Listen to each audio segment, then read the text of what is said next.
일본 경제를 버블로 이끈 원인은 1985년 9월 뉴욕에서 있었던 플라자 합의로부터 기인합니다. 플라자 합의를 통해 엔화의 가치를 상승시켜 달라는 미국 측의 요구를 수용한 일본은 이후 엔화 강세로 수출 부진에 따른 경제적 어려움을 겪었는데, 이를 극복하고자 부양책으로 저금리 정책을 시행합니다.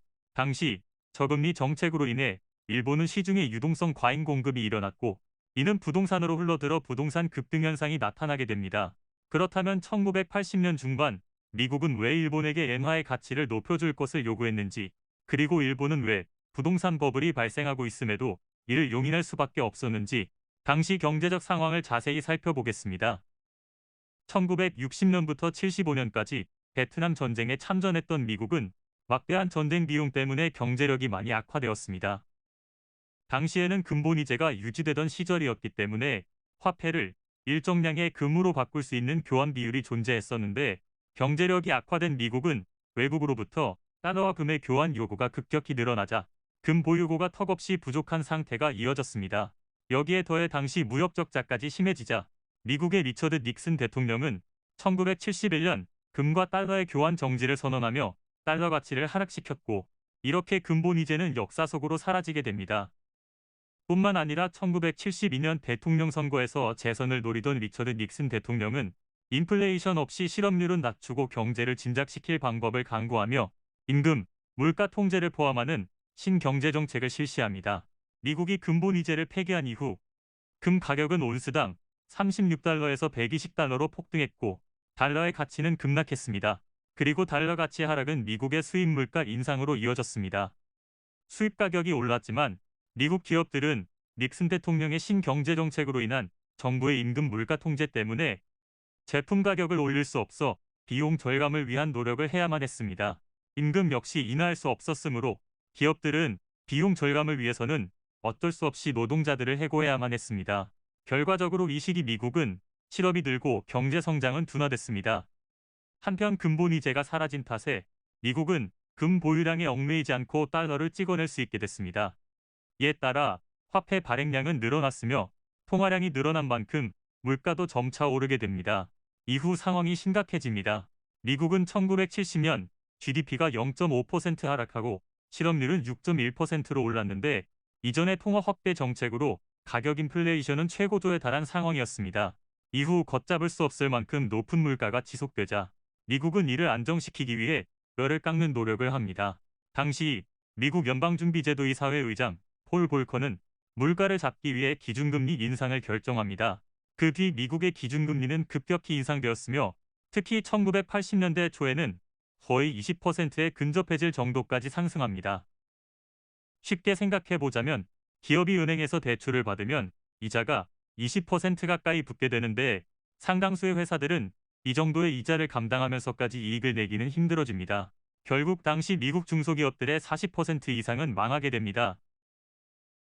기업들이 많이 망했다는 것은 미국의 실업 문제가 심각해졌다는 의미이기도 합니다. 또한 경기가 심하게 망가졌기 때문에 기업들이 시장에 내놓은 상품에 대한 수요도 줄어들게 됩니다. 결국 이렇게 위축된 수요는 상품들의 가격 하락을 불러일으켰으며, 이에 따라 인플레이션은 점차 안정되어 갑니다. 그러나 물가는 안정되었지만 경기는 심하게 망가졌습니다. 이에 따라 당시 로널드 레이건 행정부는 적극적인 감세 정책을 하였고, 연방준비제도 이사회도 그동안 과도하게 높았던 기준금리를 점차 인하하기 시작했습니다. 그러자 1980년 중반 미국 경기는 개선되기 시작합니다. 그러나 여기서 또 다른 문제가 발생합니다. 감세 정책을 통해 재정 지출을 워낙 크게 늘리다 보니 미국의 재정은 심각한 적자 상태가 되었습니다. 또한 미국은 1980년대 초 물가 안정화를 위해 기준금리를 20% 가까이 인상했었는데, 이처럼 높은 금리는 당연히 달러 가치의 상승을 불러왔습니다. 미국 달러화의 강세 현상이 이어진다는 것은 미국 수출기업 입장에서 봤을 때 세계 무역시장에서 달러로 표시되는 물건의 가격이 높아진다는 의미입니다. 이는 미국 상품들의 수출 경쟁력이 낮아진다는 뜻이며, 반대로 미국 소비자들 입장에서는 더 싼 가격의 외국의 물건들을 수입할 수 있다는 의미이기도 합니다. 이로써 미국은 무역 적자가 심해집니다. 즉 미국은 1970년대부터 이어진 물가 상승을 잡기 위해 급격한 금리 인상을 단행했고, 이로 인해 경기가 나빠지자 1980년대 경기 부양책을 펼치는 과정에서 재정 적자가 심해졌으며 당시 달러화의 강세로 무역 적자 또한 쌓이게 됩니다.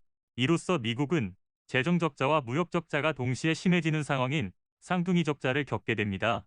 이 문제를 해결하고자 1985년 9월 미국에서 G5 정상회담이 열리며 역사적인 플라자 합의가 이루어지게 됩니다. 당시 미국은 일본과 서독으로부터 많은 물건을 수입하고 있었으나 일본과 서독은 미국 물건을 많이 수입하지 않으며 심각한 무역 불균형을 이루고 있었는데, 이러한 상황을 토대로 미국은 이들 두 나라에게 엔화와 마르크화의 가치를 높여줄 것을 설득합니다. 일본 입장에서 엔화의 가치를 절상하라는 의미는 엔화의 환율을 낮추라는 의미입니다. 결국 달러 엔 환율은 1985년 9월 플라자 합의 전후 달러당 250엔 수준이었으나 1988년 초에는 달러당 120엔 수준까지 하락하였으며, 그로 인해 일본 기업들은 수출이 힘들어집니다. 그러자 일본 당국은 내수 경기 활성화에 나서게 됩니다. 미국 입장에서 애초 플라자 합의는 일본과의 무역 적자를 줄이려는 의도였습니다. 그러나 플라자 합의로 추가적인 무역 적자 증가를 막을 수는 있었지만, 근본적으로 미국 입장에서 대일 무역 적자를 줄이기 위해서는 일본이 미국 물건을 많이 수입하는 상황을 만들어야 했습니다. 이를 위해 미국은 1987년 2월 일본과 서독을 프랑스 파리로 불러들여 루브르 합의를 하게 됩니다. 루브르 합의에서 미국은 일본과 서독에게 내수 시장을 키울 것을 요구합니다. 일본과 서독이 내수 시장을 키워 미국 물건을 많이 수입할 수 있는 여건이 형성되기를 기대한 것입니다. 루브르 합의 이후 일본은 기준금리를 인하하고 내수 부양을 위한 각종 대책을 도입합니다. 당시 부동산 경기 부양 역시 그중 하나였으며, 이를 위해 일본은 부동산 담보 대출을 완화합니다. 일본은 금리도 낮아졌고 엔화 절상의 효과로 수입품의 가격이 저렴해졌습니다. 유동성이 높아진 데다 부동산 담보 대출이 완화되었으니 당연히 부동산으로 자금이 모입니다. 부동산으로 자금이 몰리며 1980년대 후반 일본의 부동산 버블은 극에 달합니다. 상황이 이렇게 되자 일본 기업들도 부동산 투기에 집중합니다. 많은 기업들이 돈 들여 새로운 기술을 개발하는 것보다 부동산을 사는 것이 안정적인 전략이라고 생각했습니다. 물론 일본 당국도 이때 당시 부동산 과열의 심각성을 인지는 하였으나 이를 용인할 수밖에 없는 일이 발생합니다. 1980년대 후반 전 세계적으로 자산이 상승세를 보이며 자산 시장의 과열 양상이 나타나고 있었는데, 당시 서독은 자산법을 우려와 내수 과열을 차단하기 위해 금리를 인상하기를 원했습니다. 서독이 금리 인상을 하려고 하자 일본도 금리 인상을 고려합니다. 당시 일본의 부동산 시장을 보면 분명 과열을 잠재울 필요가 있었습니다. 그러나 이때 문제가 발생합니다.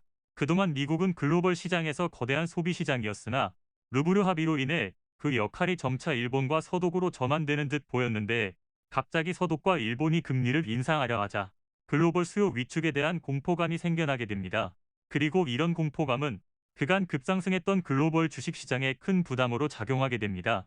결국 1987년 10월 19일 미국 다우존스 지수는 하루 만에 22% 이상 크게 폭락합니다.